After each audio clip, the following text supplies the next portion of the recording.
Hello students, I welcome all of you in our today's lesson.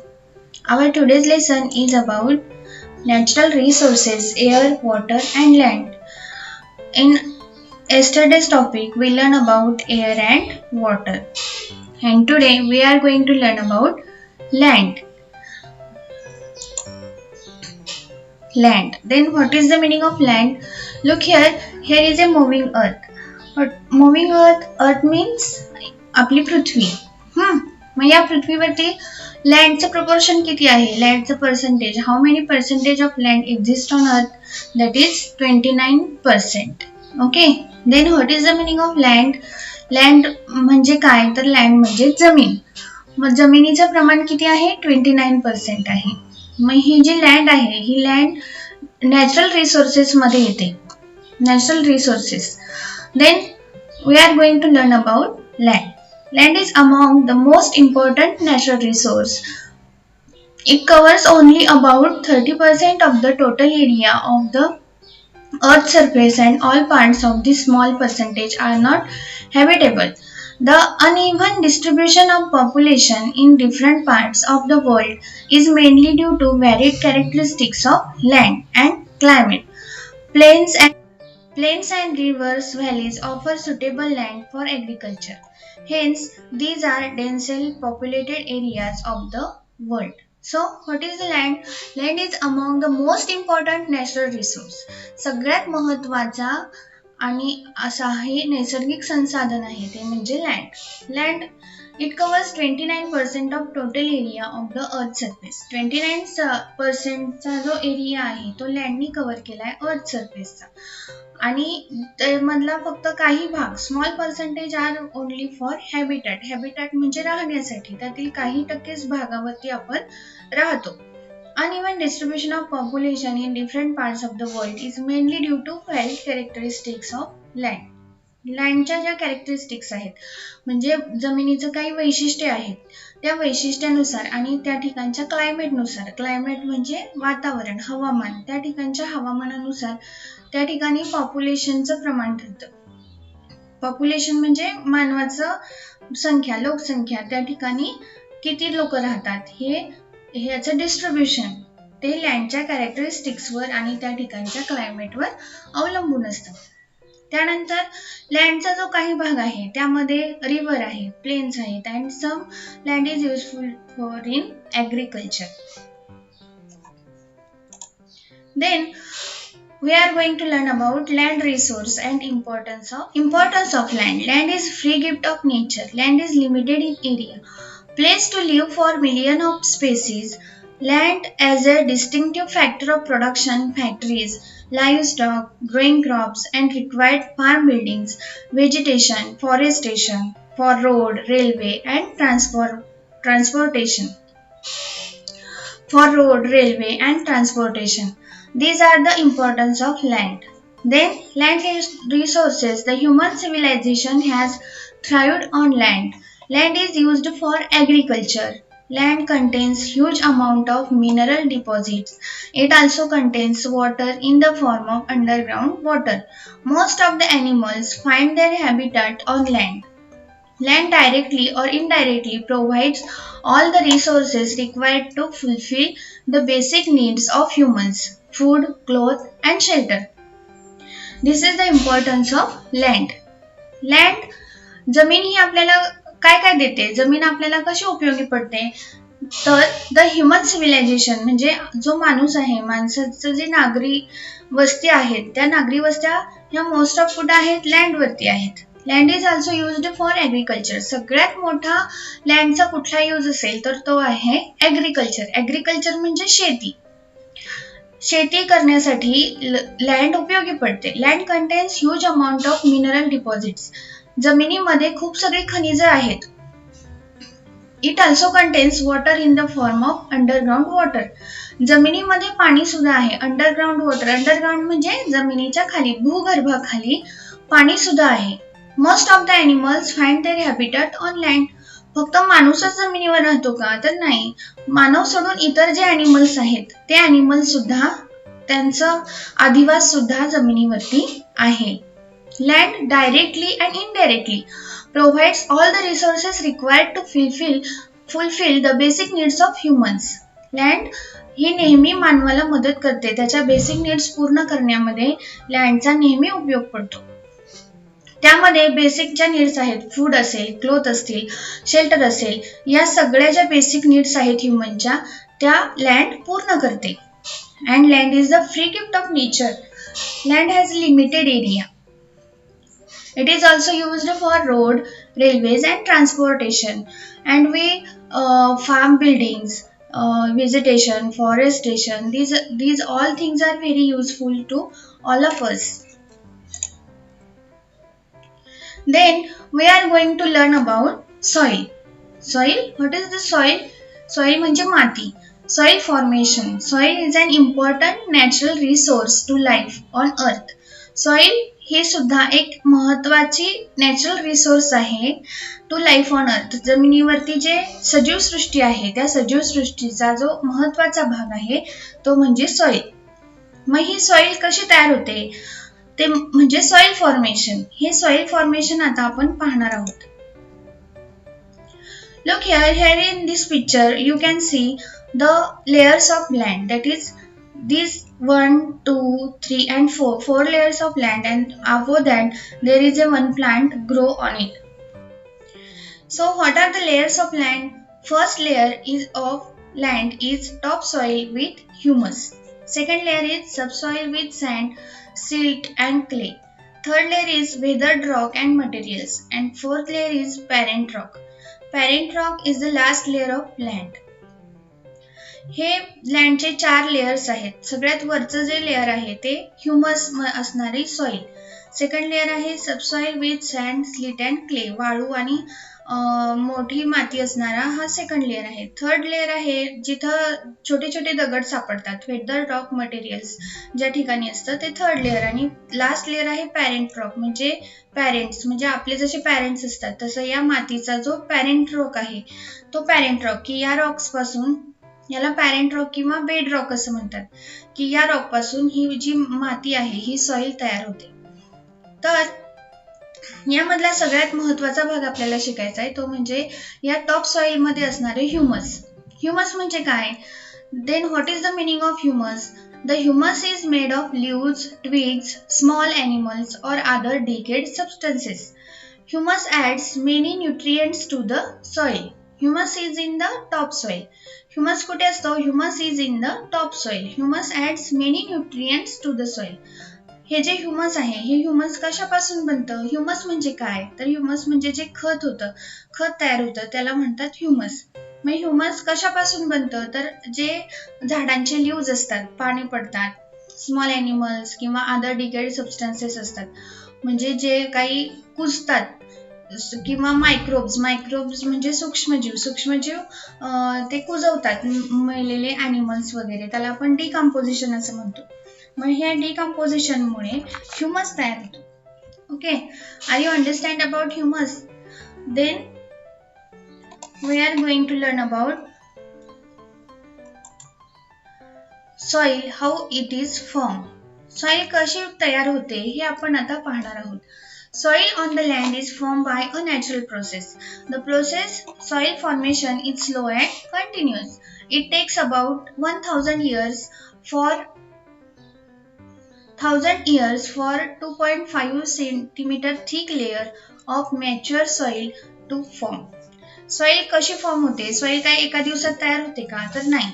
Soil on the land is formed by a natural process. Natural process म्हणजे नैसर्गिक प्रक्रियेने soil तयार होते. The process soil formation is slow and continuous.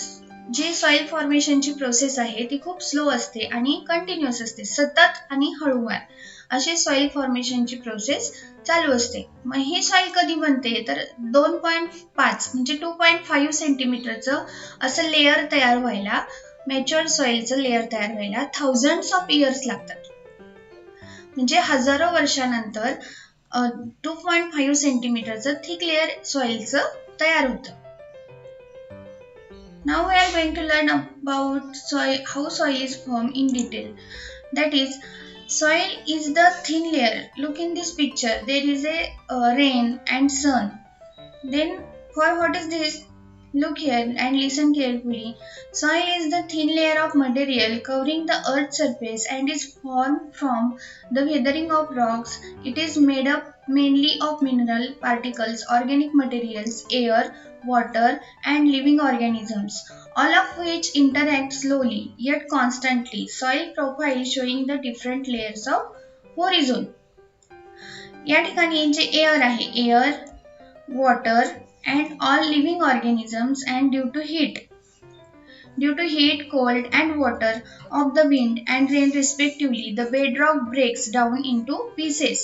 Stone, sand and soil are formed from these pieces. Microbes, worms and insects are found among them. Rodents like mice and rats are also found here. The roots of trees growing on the land also help weathering of rocks. Soil कशी तयार होते तर due to heat, cold and water म्हणजे उष्णता, थंडी आणि पाणी या सगळ्यांमुळे आणि वाऱ्यामुळे काय होतं, जे बेडरॉक्स असतात म्हणजे जे मोठे मोठे खडक असतात ते खडक ब्रेक होतात पीसेस मध्ये, म्हणजे तुकड्यांमध्ये ते खडक ब्रेक होतात आणि स्टोन, सँड आणि सॉइल त्या तुकड्यांपासून बनते. देन मायक्रोब्स, काही आपण पाहतो की जमिनीमध्ये मायक्रोब्स असतात. मायक्रोब्स म्हणजे सूक्ष्मजीव असतात. उदाहरणार्थ वर्म्स असतात, वर्म्स म्हणजे गांडूळ, आणि इन्सेक्ट्स, काही इन्सेक्ट सुद्धा असतात, किडे असतात, आर फाउंड अमॉंग देम. आणि मग हे काय करतात की ती जमीन भुसभुशीत करतात, त्या रॉकचं सॉइल मध्ये रूपांतर करतात. And there is also rodents like mice and rats. त्या ठिकाणी माईस आणि रॅट्स पण असतात, म्हणजे घुशी असतात, उंदीर असतात.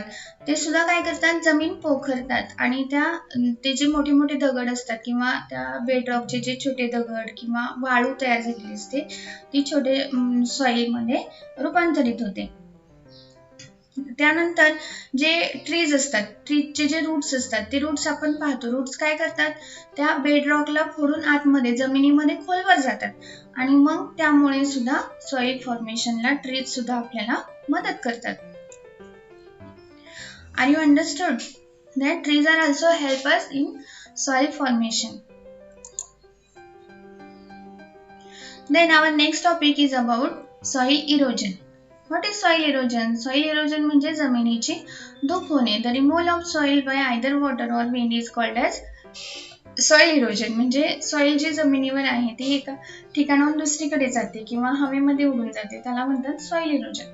मग एजंट्स ऑफ इरोजन, कोणामुळे होते सॉइल इरोजन तर सॉइल इरोजन सुद्धा वॉटर, विंड आणि ह्युमन ऍक्टिव्हिटीजमुळे सॉइल इरोजन होते. Soil erosion is due to water, wind and human activities. Water flows over land and carries soil with it, thus causing erosion. Faster the flow of water, greater is the erosion. Heavy erosion occurs in hills as water flows down the hill. Flowing water of river causes soil erosion along banks and more soil gets added to water. On reaching plains, river slows down, hence soil erosion is reduced and soil gets deposited in plains. Then wind. Desert and semi-desert have very few plants covering the ground. Here wind blow away dry top soil causing erosion. Erosion by soil reduces fertility of soil and leads to further spread of desert. And human activity. Humans have cleared large areas of forest for their requirement of wood, living space and farmland. This is deforestation which leads to soil erosion.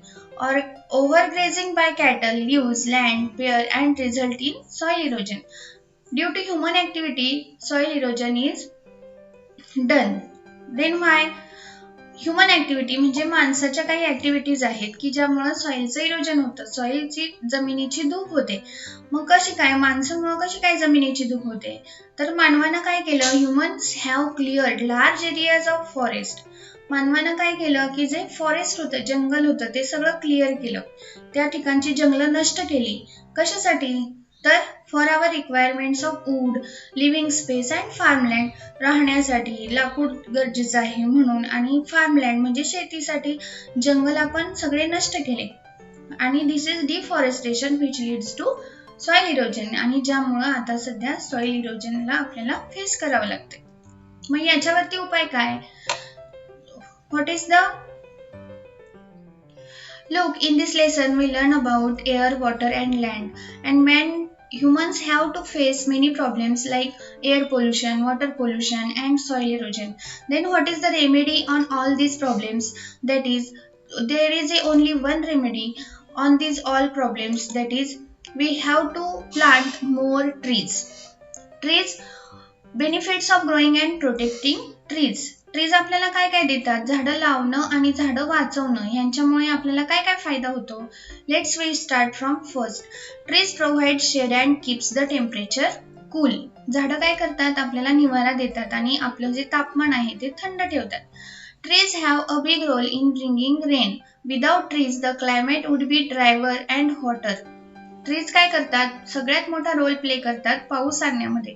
झाडांमुळे पाऊस पडतो. Without trees म्हणजे झाडांशिवाय जे आपलं climate आहे ते काय होईल? ड्रायर होईल आणि वॉटर होईल, म्हणजे कोरडी हवा होईल आणि गरम हवा होईल जर झाडं नसतील. Trees are home to different birds and insect. Trees हे होम आहेत, होम म्हणजे घर. ट्रीज हे घर आहेत कोणासाठी? Different birds and insect. इतर जे इन्सेक्ट आहेत, फुलपाखरं आहेत, बटरफ्लाईज किंवा बर्ड्स आहेत, त्यांचे ते काय आहेत? होम आहेत. Trees gives us medicine which can cure us when we are six.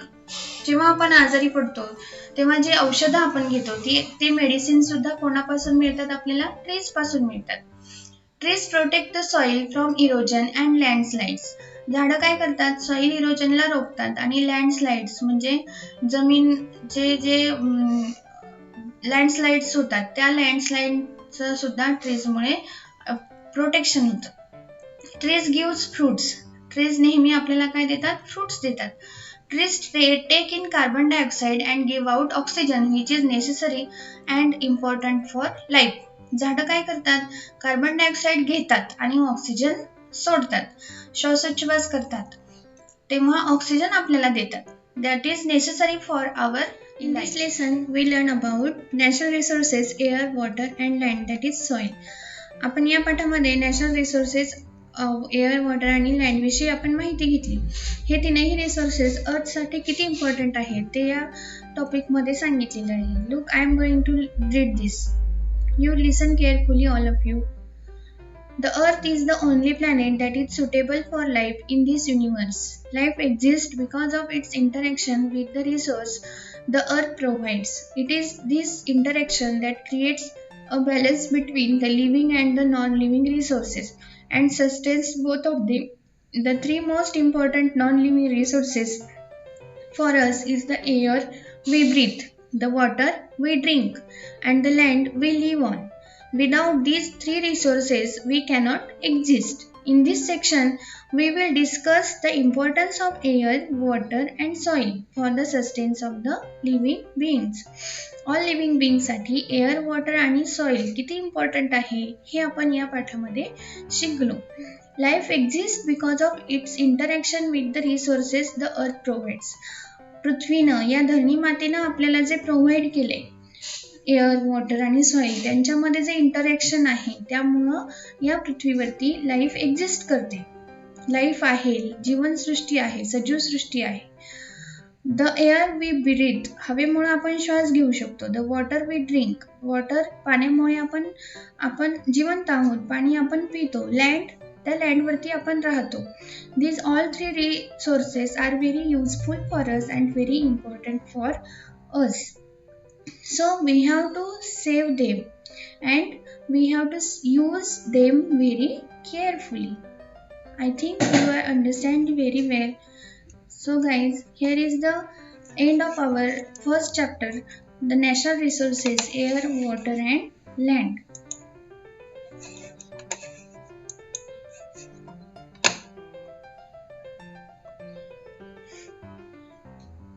So thank you guys for listening me and learning this chapter. So if you understand this chapter, then go to your textbook and below this chapter you see some question and answers. You have to write that question answers in your notebook. If you have any queries, then you can ask me in our WhatsApp group. Thank you.